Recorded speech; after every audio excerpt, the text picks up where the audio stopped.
नमस्कार दोस्तों, मैं उमेश आप सभी का अपना यूट्यूब चैनल में फिर से बहुत बहुत स्वागत करते हैं। उम्मीद करते हैं कि आप जहां भी होंगे बहुत ही अच्छे होंगे।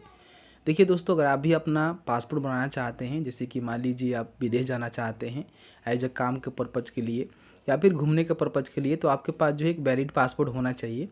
तो आज की इस वीडियो में आपको हम बताने जा रहे हैं कि आप मतलब खुद से किस तरह से पासपोर्ट के लिए अप्लाई कर पाएंगे, किस तरह से पासपोर्ट बना पाएंगे, मतलब A to Z हम जानकारी आपको बताएंगे और आपको गाइड करेंगे कि आप किस तरह से जो है यहाँ पे पासपोर्ट बना सकते हैं। क्योंकि आप सभी जानते हैं कि एजेंट के चक्कर में आप पड़ेंगे तो आपको जो है ज़्यादा यहाँ पे पैसे देने पड़ सकते हैं। और अगर इस वीडियो को देखते हैं तो केवल आप 1500 रुपये जो ऑफिस चार्ज देंगे और उसमें आपका पासपोर्ट यहाँ पे बन जाएगा। अब जाने आने का जो खर्चा होता है वो तो सभी को मेंटेन करना पड़ता है, और जो यहाँ पे पुलिस वेरिफिकेशन होता है उसमें आपको पैसे नहीं देने पड़ते हैं। बट कई सारे थानेदार होते हैं जो पैसे मतलब अपने इस तरह से मानिए घूसखोरी के तौर पर लेते हैं, लेकिन इसमें कुछ पैसे देने के नहीं पड़ते हैं। फ्री ऑफ कॉस्ट में जो आपका पुलिस वेरिफिकेशन भी किया जाता है। अगर घर पे आके कोई करता है अफसर तो उसके लिए पैसे लगते हैं, बट आप थाने में जाते हैं तो उसके लिए आपको पैसे नहीं देने होते हैं। कई सारे थाने जो है कुछ एक्स्ट्रा चार्ज लेते हैं, जो कि गलत है। तो किस तरह से बनवाना है, किस तरह से अप्लाई करना है, उसके बाद अप्लाई करने के बाद क्या करना होता है, सभी जानकारी इस वीडियो में हम क्लियर करके बताएंगे। मतलब आपको जो है एजेंट के चक्कर में नहीं पड़ना होगा, आप खुद से अपना जो पासपोर्ट है आसानी से यहाँ पे बनवा सकते हैं। वीडियो में आगे बढ़ने से पहले आपसे हम बताना चाहेंगे कि अभी तक आपने इस वीडियो को लाइक नहीं किया है, प्लीज़ भाई को सपोर्ट करने के लिए वीडियो को लाइक कर दीजिए। तो चलिए आज का वीडियो शुरू करते हैं। देखिए, सबसे पहले आपको passportindia.gov.in ऑफिशियल पोर्टल पे आना है। यहाँ पे सबसे पहले आपको जो है एक न्यू यूज़र रजिस्ट्रेशन करना होगा। उसके लिए इस पर आपको क्लिक करना होगा। जैसे ही क्लिक करेंगे तो यहाँ पे जो है रजिस्ट्रेशन आपको करना होगा। सबसे पहले आपका जो रजिस्टर अप्लाई 8 है, जैसे कि पासपोर्ट ऑफिस ही रहने दीजिएगा। अगर दिल्ली से आप करना चाहते हैं तो वहाँ से भी इशू करवा सकते हैं। उसके बाद यहाँ पे पासपोर्ट ऑफिस अपना सेलेक्ट कर लेना है कि आप जो है कौन सा पासपोर्ट ऑफिस से आते हैं। उसके बाद अपना नाम, जैसे कि अप्लाई कर रहे हैं उनका नाम देने की आवश्यकता नहीं है। अगर आप साइबर कैफ़े वाले हैं तो एक आईडी बना लेंगे अपने नाम से, और काफ़ी सारे लोगों का जो यहाँ पे अप्लाई कर सकते हैं। उसके बाद सरनेम, डेट ऑफ बर्थ, यहाँ पे अपना जो है ईमेल आईडी एक लिखना है, वैलिड दिखना है, क्योंकि इस पर एक्टिवेशन कोड सेंड किया जाता है। और आप इसी मेल आईडी को लॉगिन आईडी बनाना चाहते हैं तो यहाँ पे यस कर देंगे तो यहाँ पे लॉगिन आईडी आपका बन जाएगा। उसके बाद यहाँ पे पासवर्ड, उसी पासवर्ड को कंफर्म करना है। यहाँ पे एक क्वेश्चन आपको सिलेक्ट करने हैं, उसका आंसर यहाँ पे देना है, क्योंकि ये जो है पासवर्ड फॉरगेट करते समय इसका इस्तेमाल किया जाता है। यहाँ पे कैप्चा और रजिस्टर के ऑप्शन पे आपको क्लिक करना है। अब जैसे ही रजिस्टर के ऑप्शन पर क्लिक करेंगे तो जो भी आपने मेल आईडी यहाँ पे दिया हुआ है उस मेल आईडी पे जो है एक एक्टिवेशन लिंक भेजा गया होगा, उस पर आपको क्लिक करना होगा और अपना जो भी लॉगिन आईडी आप यहाँ पे बनाए होंगे उस लॉगिन आईडी को डालकर एक्टिवेट कर लेंगे। एक्टिवेट करने के बाद फिर से आपको होम के ऑप्शन पर क्लिक करना है और अब यहाँ पे आपको लॉगिन करना है। तो उसके लिए लॉगिन के ऑप्शन पे आपको क्लिक करना होगा। यहाँ पे अपना लॉगिन आईडी जो भी बनाए हैं उसको डालेंगे, कंटिन्यू के ऑप्शन पर क्लिक करेंगे। अब यहाँ पे अपना पासवर्ड डालना है, कैप्चा डालना है और लॉगिन के ऑप्शन पर क्लिक करना है। देखिए, जैसे ही आप लॉगिन कर लेते हैं तो आपके सामने जो है कुछ इस तरह से इंटरफेस आएगा। यहाँ पे अप्लाई फॉर फ्रेश पासपोर्ट या फिर री इशू पासपोर्ट के ऑप्शन पर क्लिक करना है।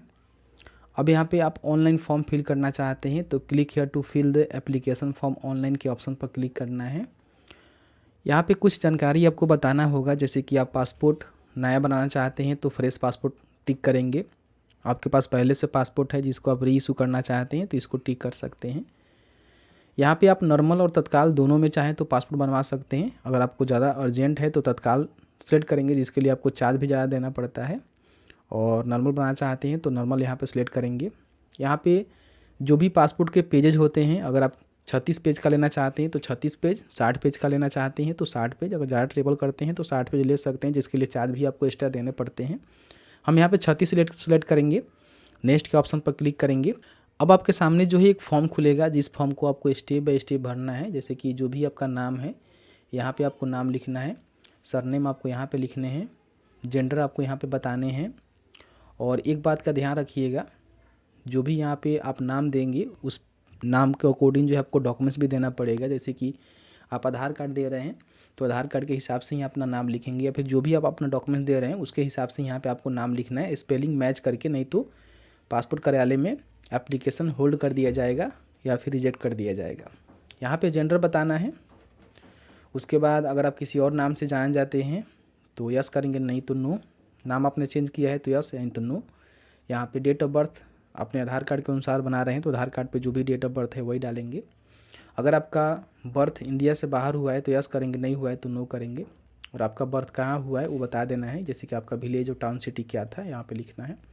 उसके बाद यहाँ पे स्टेट बताएंगे, फिर यहाँ पे अपना ज़िला, और उसके बाद आपका शादी हुआ है कि नहीं हुआ है आप बता देंगे। नहीं हुआ है तो सिंगल, हुआ है तो मैरिड, या फिर वीडियो वगैरह वगैरह हैं तो आप यहाँ पे बता सकते हैं। उसके बाद आप भारत के नागरिक कैसे हैं, बर्थ से हैं या फिर आप आकर भारत में बसे हुए। तो बर्थ से हैं तो जैसे जन्म से ही हैं, आपका जन्म यहीं हुआ है, आप यहीं के नागरिक हैं तो बर्थ ही करेंगे। पैन कार्ड है तो दीजिए बट छोड़ भी सकते हैं। वोटर आईडी कार्ड है तो दीजिए, इसको भी छोड़ सकते हैं। यहाँ पे एम्प्लॉयमेंट टाइप में आपको बताना होगा कि आप करते क्या हैं। गवर्नमेंट कोई जॉब करते हैं, प्राइवेट जॉब करते हैं, नॉट एम्प्लॉयड है, होम मेकर हैं, अदर हैं, रिटायर्ड गवर्नमेंट सर्वेंट है, स्टूडेंट है, सेल्फ एम्प्लॉयड है, रिटायर्ड पर्सन है, जो भी है आप यहाँ पे बताएंगे। जनरली साइबर कैफ़े वाले के पास जो विदेश जाने वाले वर्कर होते हैं वही आते हैं पासपोर्ट बनाने के लिए, तो प्राइवेट ही करेंगे। आप अपने इच्छा अनुसार सेलेक्ट कर सकते हैं। अगर आपका पत्नी या फिर पति मतलब कि दोनों में कोई गवर्नमेंट सर्वेंट हैं तो आप यहाँ पे यस करेंगे, नहीं है तो नो करेंगे। आपका एजुकेशनल क्वालिफिकेशन क्या है आप बताएंगे कि ग्रेजुएट तक पढ़े लिखे हैं या फिर उससे आगे पढ़े लिखे हैं, 7th पास है या फिर उससे कम पढ़े लिखे हैं, 10th पास है या फिर उससे ज़्यादा पढ़े लिखे हैं, 8 से लेकर 9th क्लास स्टैंडर्ड में पढ़े हुए हैं। एक बात का ध्यान रखिएगा, 10th या फिर 10th से आप आगे की पढ़ाई किए होंगे तो आपका जो पासपोर्ट होगा ECNR बनेगा, मतलब कि नॉन ECR बनेगा। जैसे कि आप कुछ ऐसे कंट्री होते हैं जहाँ पे आप जाएंगे तो आपको जो है इमिग्रेशन चेक रिक्वायर्ड नहीं होगा, लेकिन अगर आप 10वीं से कम पढ़े लिखे हैं तो आपका जो पासपोर्ट है ECR बनेगा। ECR मीन्स कि कुछ ऐसे कंट्री होते हैं जो डिस्प्ले पर आप देख सकते हैं, वहाँ पे जाने से पहले आपको जो है इमिग्रेशन चेक करवाना पड़ेगा। तो देख लीजिएगा, आपका जो भी है आप अपने इच्छा अनुसार सेलेक्ट करेंगे। जनरली वर्कर जो होते हैं कम पढ़े लिखे हैं तो है, जैसे कि पढ़े लिखे ही नहीं है या फिर 7वीं तक पढ़े लिखे हैं, 5वीं तक पढ़े लिखे हैं तो आपको यही सिलेक्ट करना है। और उसके बाद यहाँ पे अगर 10th आप यहाँ पे सेलेक्ट करेंगे तो यहाँ पे यस करेंगे नॉन ECR कैटेगरी में। अगर आप 7वीं सेलेक्ट कर रहे हैं तो यहाँ पे नो ही कर देंगे। उसके बाद जिनका भी आप फॉर्म फिल कर रहे हैं उनका कोई विजिबल मार्क है तो आप यहाँ पे देंगे, नहीं है तो छोड़ सकते हैं। आधार कार्ड है तो यहाँ पे दे सकते हैं बट मैं मैंडेटरी नहीं मानता, इसको आप पासपोर्ट कार्यालय से भी वैलिडेट करवा सकते हैं। यहाँ पे आपको यस करना है और सेव माई डिटेल्स के ऑप्शन पे आपको क्लिक करना है। जैसे ही सेव माई डिटेल्स के ऑप्शन पर क्लिक करते हैं तो आपका जो डिटेल्स है यहाँ पे सेव हो जाएगा। इसका मतलब ये होता है कि बार बार जो है आपको फॉर्म किसी प्रकार से अगर एरर आ जा रहा है तो बार बार आपको जानकारी भरने की आवश्यकता नहीं होगी। एक बार आप जानकारी भरेंगे वहीं से आप कंटिन्यू कर सकते हैं। अब नीचे आएंगे तो यहाँ पे जो है आपको नेक्स्ट के ऑप्शन पर क्लिक करना होगा। अब आपके सामने जो है जो भी आपका पेरेंट के जानकारी है, जैसे कि अपने मदर जो फादर होते हैं उनका जानकारी यहाँ पे देना होगा। जैसे कि मान लीजिए आपके माता पिता हैं तो यहाँ पे पिता का नाम लिखेंगे, उनका सरनेम लिखेंगे, यहाँ पे मदर का नाम सरनेम लिखेंगे। अगर आपके माता पिता कोई नहीं है तो गार्जियन के रूप में उनका नाम यहाँ पे लिखेंगे, या फिर आप चाहें तो यहाँ भी गार्जियन का नाम लिख सकते हैं जो कि आपको पाले हुए हैं या फिर बड़े आपको किए हुए हैं, आपके गार्जियन हैं, उनका नाम यहाँ पे लिखेंगे। इसको भी सेव माई डिटेल्स के ऑप्शन पर क्लिक करके सेव करेंगे। उसके बाद नेक्स्ट के ऑप्शन पे आपको क्लिक करना है। अब यहाँ पे अपना जो प्रेजेंट एड्रेस है, अगर इंडिया से बाहर है तो आप यहाँ पे यस कर सकते हैं, अगर नहीं है तो नो रहने देंगे। उसके बाद जो भी आपका एड्रेस होता है, जैसे कि आपने इंडिया का एड्रेस बताया हुआ है तो इंडिया में जहाँ भी आप रहते हैं या फिर अभी फ़िलहाल आप रह रहे हैं उसको बताएंगे, ठीक है। यहाँ पे इंसान का जो है 2 एड्रेस होता है, एक प्रेजेंट और एक जो आपका परमानेंट होता है। जैसे कि मान लीजिए आपका घर बिहार में है और आप दिल्ली में अभी रह रहे हैं तो प्रेजेंट आपका दिल्ली हो गया, परमानेंट आपका बिहार हो गया। तो आप अपने इच्छा अनुसार जो भी देना चाहते हैं दे सकते हैं। तो यहाँ पे पूरा आपको एड्रेस लिखना है, जैसे कि आप 48 कैरेक्टर में लिख सकते हैं। उसके बाद टाउन सिटी विलेज आपको यहाँ पे बताना है, स्टेट यहाँ सेलेक्ट कर लेना है और उसके बाद यहाँ पे डिस्ट्रिक्ट भी आपको बता देना है। उसके बाद यहाँ पे अपना पुलिस स्टेशन बताना है, ठीक है। उसके बाद पिन कोड, मोबाइल नंबर देना अनिवार्य है, मोबाइल नंबर सही दीजिएगा। ईमेल आईडी भी यहाँ पे देना अनिवार्य है क्योंकि उस पर आपका रिसिप्ट वगैरह वगैरह सेंड किया जाता है। अगर आपका परमानेंट एड्रेस जो है अवेलेबल है तो यहाँ पे यस करेंगे, और सेम है जैसे कि आपका प्रेजेंट और परमानेंट एड्रेस सेम है तो यहाँ पे यस करेंगे, नहीं है तो नो करेंगे, ठीक। जैसे ही सेव माई डिटेल्स के ऑप्शन पर क्लिक करेंगे तो यहाँ पे पूछेगा कि आपने जो भी मोबाइल नंबर दिया हुआ है उसमें पासपोर्ट कार्यालय से किसी प्रकार का अपडेट आप लेना चाहते हैं तो आप यहाँ पे यस करेंगे, फिर यहाँ पे पूछ रहा है कि ईमेल आईडी पे लेना चाहते हैं, तो आपको यहाँ पे यस करना है। अब आपका डाटा यहाँ पे सेव हो जाएगा। फिर से आपको नीचे आना है, नेक्स्ट के ऑप्शन पर क्लिक करना है। फिर से वही बात पूछेगा, आपको ओके ओके कर देना है। अब यहाँ पे पूछा जा रहा है कि इनकेस मान लीजिए आप इस पासपोर्ट से कहीं विदेश या फिर कहीं गए हुए हैं और किसी प्रकार का कोई इमरजेंसी हो जाता है, तो उस समय किससे कांटेक्ट किया जाएगा, उसका जानकारी आपको यहाँ पे देना है। जैसे कि उसका नेम और एड्रेस बताना है। मतलब अपने गार्जियन का दे सकते हैं, अपने माता पिता भाई जिनका भी देना चाहते हैं दे सकते हैं। उनका मोबाइल नंबर, ईमेल आईडी है तो email ID, save my details and next के ऑप्शन पर क्लिक करेंगे। यहाँ पे पूछा जा रहा है कि आपके पास किसी प्रकार का आईसी सर्टिफिकेट है जो कि तिब्बतियन के लिए या फिर अदर जो स्टेटलेस पीपल होते हैं उनके लिए इशू किया गया है। आपके पास है तो यस करें, नहीं है तो जनरली यहाँ पे नो ही रहता है। अगर आप यहाँ पे करेंट कोई डिप्लोमेटिक या फिर ऑफिशियल पासपोर्ट रखे हुए हैं तो यहाँ पे डिटेल्स है तो बताएंगे, नहीं है तो यहाँ पे डिटेल्स नॉट अवेलेबल के ऑप्शन पर टिक करेंगे। अगर आपने कभी पासपोर्ट अप्लाई किया था और पासपोर्ट जो आपका इशूड नहीं हुआ था तो आप उसको बता सकते हैं, नहीं है तो नो करेंगे। सेव माई डिटेल्स के ऑप्शन पर क्लिक करेंगे और आपको जो है नेक्स्ट के ऑप्शन पर क्लिक करना होगा। अब यहाँ पे जो है कुछ चीज़ें पूछता है जिसको आपको यहाँ पे बताने होते हैं कि आपके ऊपर कोई क्रिमिनल कोर्ट रिपोर्ट तो नहीं है, ऐसा मतलब बहुत सारे जानकारी यहाँ पे आपसे पूछे जाते हैं। तो जनरली यहाँ पे सभी नो ही आपको करना पड़ता है, तो आप अपने इच्छा अनुसार देख लीजिएगा। अगर आपके ऊपर केस वगैरह होगा तो आप पासपोर्ट इशू नहीं करवा सकते हैं, वेरिफिकेशन के समय में दिक्कत होगा। तो यहाँ पे हम इसको नेक्स्ट कर देते हैं। अब यहाँ पे आपका पासपोर्ट जो है बनकर जब आएगा तो कुछ इस तरह से देखने को मिलेगा, जैसे कि आप स्क्रीन पर देख रहे होंगे। जैसे कि आपका ये फ्रंट पेज हो गया, यहाँ पे आपका फ़ोटो रहेगा, यहाँ पे सिग्नेचर रहेगा, यहाँ पे पासपोर्ट का टाइप, कोड, पासपोर्ट नंबर यहाँ पे इशू होगा तो मिलेगा। आपका नेम क्या है, ठीक है, उसके बाद नेशनलिटी क्या है, सेक्स क्या है, डेट ऑफ बर्थ क्या है, जन्म स्थान क्या है, जारी करने का डेट बाद में और इशू डेट आपको बाद में मिलेगा, ठीक है, नेम वगैरह वगैरह। बैक साइड आपको इस तरह से देखने को मिलेगा, जैसे कि आपका पिता का नाम या फिर जो भी लीगल गार्जियन है उनका नाम रहेगा, माता का नाम रहेगा, पति या फिर पत्नी का नाम आप दिए हैं तो यहाँ पे रहेगा, आपका पूरा एड्रेस यहाँ पे रहेगा और फाइल नंबर भी आपको मिलेगा जब अप्लाई कर देंगे। अगर सभी जानकारी सही है तो ठीक है, नहीं है तो आप प्रीवियस जाकर जो है इसको चेंज भी कर सकते हैं, जिस तरह से मैंने आपको पिछले जानकारी में बताया। उसके बाद नेक्स्ट के ऑप्शन पर क्लिक करना है। जैसे ही नेक्स्ट के ऑप्शन पर क्लिक करेंगे तो यहाँ पे जो है 2 तरह के डॉक्यूमेंट्स आपको सेलेक्ट करने होते हैं, एक एज प्रूफ के लिए और एक जो है प्रेजेंट रेसिडेंटल एड्रेस के लिए, ठीक है। तो यहाँ पे इसमें हम देखते हैं कौन कौन सा डॉक्यूमेंट्स है। यहाँ पे देखिए आधार कार्ड दिया हुआ है, तो केवल आधार से बना रहे हैं तो आधार सेलेक्ट कर लेंगे। कोई अदर डॉक्यूमेंट्स है तो आप यहाँ पे लगा सकते हैं। उसके बाद प्रेजेंट रेसिडेंशियल एड्रेस में आप कौन सा डॉक्यूमेंट देना चाहते हैं, इसमें भी आप आधार लगा सकते हैं, यानी कि आप केवल आधार कार्ड से अपना पासपोर्ट बना सकते हैं। आपको जो है इधर उधर जाने की आवश्यकता नहीं होगी, कोई अलग डॉक्यूमेंट्स तैयार करने की आवश्यकता नहीं है। तो दोनों में हमने आधार सेलेक्ट कर लिया है, बेसिकली आप भी सिलेक्ट कर सकते हैं। उसके बाद यहाँ पे प्लेस आपको लिखना है कि आप जो है फॉर्म कहाँ से फिल कर रहे हैं, उस जगह का नाम लिखेंगे, एग्री करेंगे, सेव माई डिटेल्स के ऑप्शन पर क्लिक करेंगे। आपका जानकारी यहाँ पे सेव हो चुका है। अब यहाँ पे इसका प्रीव्यू आपको देख लेना है कि आपने जो भी जानकारी फिल किया हुआ है वो जानकारी सही है कि नहीं है। तो इस तरह से आपके सामने जो है प्रीव्यू निकल जाएगा, जिसको आप देख सकते हैं, समझ सकते हैं। इसको चाहें तो यहाँ से प्रिंट भी कर सकते हैं, ठीक है। अब यहाँ पे आपको प्रीव्यू कर लेने के बाद फॉर्म को जो है आपको लगता है कि सभी जानकारी सही है तो फॉर्म को यहाँ पे सबमिट फॉर्म के ऑप्शन पर क्लिक करके सबमिट कर लेना है। अब यहाँ पे सबमिट तो आप फॉर्म कर दिए।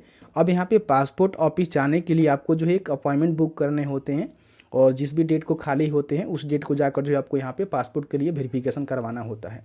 उसके लिए पे एंड शेड्यूल अपॉइंटमेंट के ऑप्शन पर क्लिक करेंगे। आपके सामने ऑप्शन आएगा कि अपना जो अपॉइंटमेंट फ़ीस है, जैसे कि इसका फ़ीस रखा जाता है 1500 रुपया नॉर्मल का होता है 36 पेज का, तो उसको आप ऑनलाइन करना चाहते हैं या फिर चालान के माध्यम से पेमेंट करना चाहते हैं तो बेसिकली आपको ऑनलाइन ही चूज़ करना है। नेक्स्ट के ऑप्शन पर क्लिक करना है। यहाँ पे बताया जा रहा है कि अभी आपने अपॉइंटमेंट नहीं लिया हुआ है तो अपॉइंटमेंट लेने के लिए नेक्स्ट के ऑप्शन पर आपको क्लिक करना होगा। तो यहाँ पर नेक्स्ट के ऑप्शन पर क्लिक करना होगा। अब यहाँ पर जो भी अपॉइंटमेंट अवेलेबिलिटी होगा आपको यहाँ पर देखने को मिलेगा कि कौन सा पासपोर्ट कार्यालय में किस तारीख को जो है यहाँ पे अवेलेबल है अपॉइंटमेंट, उसी हिसाब से आपको बुक करना होगा कि अब कब खाली है, कब जा सकते हैं। बेसिकली अभी आप देखेंगे तो आपके जो ज़िले का पोस्ट ऑफिस है वहाँ पे भी सब पासपोर्ट कार्यालय ऑफिस बनाए गए हैं जहाँ पे जाकर अपना वेरिफिकेशन करवा सकते हैं, या फिर आप अपने जो आपका स्टेट का जो पासपोर्ट कार्यालय है जो कि आपकी राजधानी वगैरह में रहता है वहाँ भी जाकर आप अपना काम करवा सकते हैं। तो देख लेंगे आप कहाँ जाना चाहते हैं। जैसे कि मान लीजिए मैं गोपालगंज से हूँ तो गोपालगंज में अवेलेबल है, यहाँ पे देख सकते हैं 16/11/2022 को इस तरह से आप अपने ज़िले में देख लेंगे अवेलेबल होगा, तो उसी को यहाँ पे अब आपको सिलेक्ट करना होगा। तो यहाँ पे सिलेक्ट करने का ऑप्शन मिलता है लोकेशन में, तो इसी को सिलेक्ट कर लीजिएगा। यहाँ पे इस तरह से आपको देखने को मिलेगा कि इस तरह से आपको सिलेक्ट कर लेना है, जैसे कि मैंने यहाँ पे सिलेक्ट कर लिया है। उसके बाद कैप्चा को फिल करना है और नेक्स्ट के ऑप्शन पे आपको क्लिक करना है। अब आपके सामने जो है इस तरह से जानकारी आएगा, जहाँ पे बताया जा रहा है कि आपको जो है 16/11/2022 को अपॉइंटमेंट यहाँ पे अवेलेबल है, मिल सकता है। तो आपको यहाँ पे अब पे एंड बुक अपॉइंटमेंट के ऑप्शन पर क्लिक करके अपना जो पेमेंट है वो करना होगा, वो ओके करेंगे। तो यहाँ पे आपको जो है पेमेंट करने के लिए बोला जाएगा, जहाँ पे आप SBI नेट बैंकिंग से करना चाहते हैं तो इस ऑप्शन को चूज करेंगे। अदर नेट बैंकिंग से करना चाहते हैं तो यहाँ से कार्ड का भी ऑप्शन है और UPI का भी ऑप्शन है।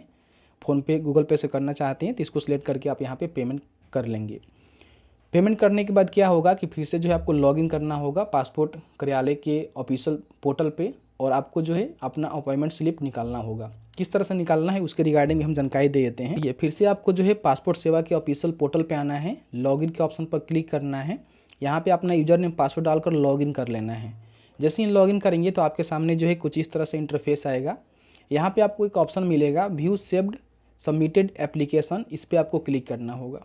अब जैसे ही क्लिक करेंगे तो जितने भी आपने यहाँ पे एप्लीकेशन देख सकते हैं कि आपने यहाँ पे अप्लाई किया होगा इस यूज़र नेम पासवर्ड से। जैसे कि आप एक साइबर कैफ़े वाले हैं तो एक ही यूज़र नेम पासवर्ड से जो काफ़ी लोगों का यहाँ पे अप्लाई कर सकते हैं, तो आपको इस तरह से जानकारी मिल जाएगा। जैसे कि जिनका पेमेंट यहाँ पे सक्सेस हो गया होगा, जैसे देख सकते हैं कि इनका जो यहाँ पे सक्सेस हो गया है और यहाँ पे हमने जो है इनका अपॉइंटमेंट भी बुक कर दिया है। तो जिनका पेमेंट यहाँ पे सक्सेस हो गया है, अपॉइंटमेंट नहीं मिला हुआ है, इस तरह से यहाँ पे अपॉइंटमेंट डेट आपको नहीं मिलेगा। जैसे कि मान लीजिए यहाँ पे इनको नहीं मिला है और इनका पेमेंट भी सक्सेस नहीं हुआ है, हमने पेमेंट किया ही नहीं है, ठीक है। अब आपको बता देते हैं कि आपने पेमेंट कर लिया है और आपका जो यहाँ पे सक्सेस दिखा रहा है बट आपको अपॉइंटमेंट नहीं मिला हुआ है, तो क्या करना है उसको यहाँ पे टिक करना होगा, ठीक है। तो इस तरह से आपको टिक करने होंगे। यहाँ पे पेमेंट एंड अपॉइंटमेंट का ऑप्शन पर क्लिक करेंगे तो आपके सामने जो है इस तरह से ऑप्शन आएगा, जहाँ पे आप अपना अपॉइंटमेंट यहाँ से शेड्यूल और बुक भी कर सकते हैं। यहाँ पे सबसे पहले जो है अपना पेमेंट का जो स्टेटस है उसको ट्रैक कर लेना है, इस पर क्लिक करना है।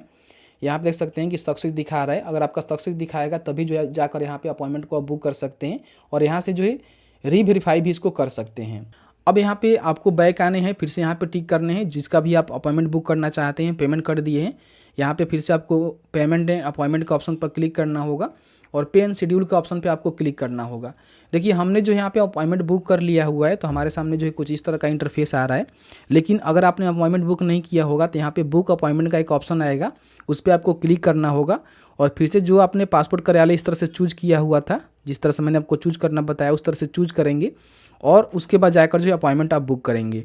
अपॉइंटमेंट बुक करने के बाद वहीं पे एक स्लिप मिल जाता है जिसको आप प्रिंट कर लेंगे, और प्रिंट नहीं कर पाते हैं तो उसको आप यहाँ पे आएंगे, ठीक है। यहाँ पे आने के बाद फिर से जिसको भी आप प्रिंट करना चाहते हैं, जैसे कि मान लीजिए मेरा अपॉइंटमेंट बुक हो गया है, इसका प्रिंट करना है तो इस पर क्लिक करेंगे और नीचे आएंगे तो यहाँ पे प्रिंट एप्लीकेशन रिसिप्ट का ऑप्शन मिलता है, इस पर आपको क्लिक करना है।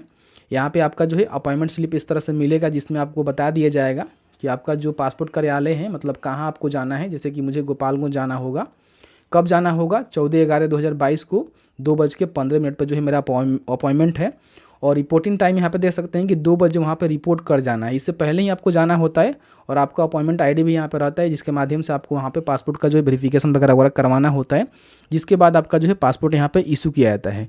जैसे कि आपने देखा कि मैंने आपको बता दिया कि बड़ी आसानी से आप पासपोर्ट के लिए अप्लाई कर सकते हैं। अप्लाई करने के बाद जो भी आपने अपॉइंटमेंट बुक किया होगा जहाँ के लिए भी है, वहाँ पर आपको जो है उस डेट और समय पर विजिट करना होगा।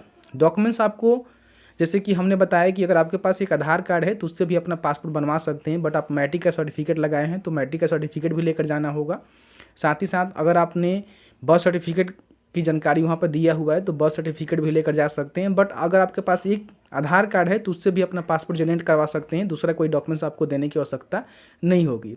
तो अगर आप आधार कार्ड से ही बनवाना चाहते हैं तो आधार कार्ड के हिसाब से अपना जानकारी फिल करेंगे जैसे कि मैंने आपको बताया, और अपना जो आधार कार्ड है उसको लेकर आप अपने जो भी पासपोर्ट कार्यालय चूज किए हुए हैं अपने ज़िले में चूज किए हैं तो ज़िले में, या फिर आप पटना के लिए जैसे कि बिहार से अप्लाई किए हैं तो पटना जो मेन हेड ऑफिस है वहाँ पे जाना चाहते हैं, वहाँ के लिए अपॉइंटमेंट आपने बुक किया हुआ है तो वहाँ पे आपको जाना होता है। जाने के बाद वहाँ पे क्या होता है कि आपका जो है डॉक्यूमेंट्स वेरीफाई किया जाता है कि आपने जो भी जानकारी ऑनलाइन फिल करते समय दिया है वो सही है कि नहीं है। सही होने के बाद क्या होता है कि वहाँ पे फ़ोटो क्लिक कराया जाता है, आपका बायोमेट्रिक जो भी आई प्रिंट वगैरह होता है वो लिया जाता है और उसके बाद जो है आपका वहाँ से एक स्लिप जनरेट करके दे दिया जाता है कि आपका एप्लीकेशन जो है यहाँ पे अप्रूव कर लिया गया है, अब थोड़ा सा आपको वेट करना है, अब आपका पुलिस वेरिफिकेशन होगा। तो जो भी आप थाने से आते हैं, जहाँ भी आपका थाना लगता है, वहाँ से कुछ समय के बाद यानी कि 10-15 दिन के बाद जो है एक कॉल आता है जहाँ पे आपको पुलिस वेरिफिकेशन करवानी होती है, यानी कि देखा जाता है कि आपके ऊपर कोई केस है कि नहीं है, तो पुलिस वेरिफिकेशन करवाना होता है। और पुलिस वेरिफिकेशन कंप्लीट होने के बाद फिर से आपका पासपोर्ट एप्लीकेशन जो है एसपी ऑफिस जो भी आपका ज़िला होता है वहाँ पे जाता है, और वहाँ से फिर से जो है पासपोर्ट कार्यालय में उसको सबमिट किया जाता है कि व्यक्ति जो है साफ़ सुथरा कैरेक्टर के है, इसका पासपोर्ट बनाना चाहिए। अब वहाँ से फिर से आपका पासपोर्ट जो है इशू कर दिया जाता है, और थोड़ी देर के बाद जो है डिस्पैच भी हो जाता है, जिसके बाद आपको मैसेज आता है कि आपका जो पासपोर्ट है यहाँ पे डिस्पैच हो गया है और आपको बाई पोस्ट यहाँ पे सेंड कर दिया गया है। बाई पोस्ट आपके घर पे जो है पासपोर्ट यहाँ पे, मतलब मान के चलिए कि आप नॉर्मल बनवाते हैं तो 21 दिन के अंदर, मतलब महीने के अंदर, डिपेंड करता है कि आप कहाँ से हैं, किस एरिया से बिलोंग करते हैं, उस पर डिपेंड करता है, आपका पासपोर्ट जो है बाई पोस्ट आपके घर आ जाता है। तो इस तरह से जो है पासपोर्ट के लिए अप्लाई कर सकते हैं, पासपोर्ट बनवा सकते हैं। इसमें किसी प्रकार का किसी भी एजेंट का काम नहीं होता है। एजेंट केवल आपको मूर्ख बनाने के लिए, जैसे कि डॉक्यूमेंट्स में सही से आपको गाइड कर देंगे और अप्लाई करवा देंगे, 2 ही काम करवाएंगे। पासपोर्ट कार्यालय में किसी का भी पकड़ नहीं होता है, सारे मतलब इस तरह से ऊपर ऊपर से ही पैसे कमाते हैं। तो इसमें आपको पासपोर्ट कार्यालय के जो भी लोग हैं ऐसा कभी भी किसी के साथ नहीं करते हैं। आप अप्लाई करके जाएंगे, आपका डॉक्यूमेंट सही होगा, आपका काम होगा और आपका जो है पासपोर्ट यहाँ पे बनेगा, क्योंकि पासपोर्ट कोई छोटा मोटा डॉक्यूमेंट्स नहीं होता है, इसमें किसी प्रकार का कालाबाजारी नहीं चलता है। तो उम्मीद करते हैं कि आपको पता चल गया होगा। फिर भी आपके मन में किसी प्रकार का कोई सवाल होगा तो आप हमें नीचे कमेंट सेक्शन में कमेंट करके पूछ सकते हैं, क्योंकि पासपोर्ट एक बहुत बड़ा दस्तावेज होता है, इसमें काफ़ी सारे लोगों का सवाल हो सकता है, और जहाँ तक मेरी नॉलेज होगी वहाँ तक आपको हम हेल्प करने की कोशिश करेंगे। साथ ही साथ आप हमें सोशल मीडिया पर फॉलो करके मैसेज कर सकते हैं, या फिर डायरेक्ट हमें मेल भी कर सकते हैं। मेल ID आपको डिस्क्रिप्शन बॉक्स में या फिर चैनल पर हमारे देखने को आपको मिल जाएगा। तो चलिए मिलते हैं एक नई वीडियो में एक नए टॉपिक के साथ। तब तक के लिए वीडियो देखने के लिए आपका बहुत बहुत धन्यवाद। आप जहाँ भी रहें सुरक्षित रहें, स्वस्थ रहें। बहुत बहुत धन्यवाद।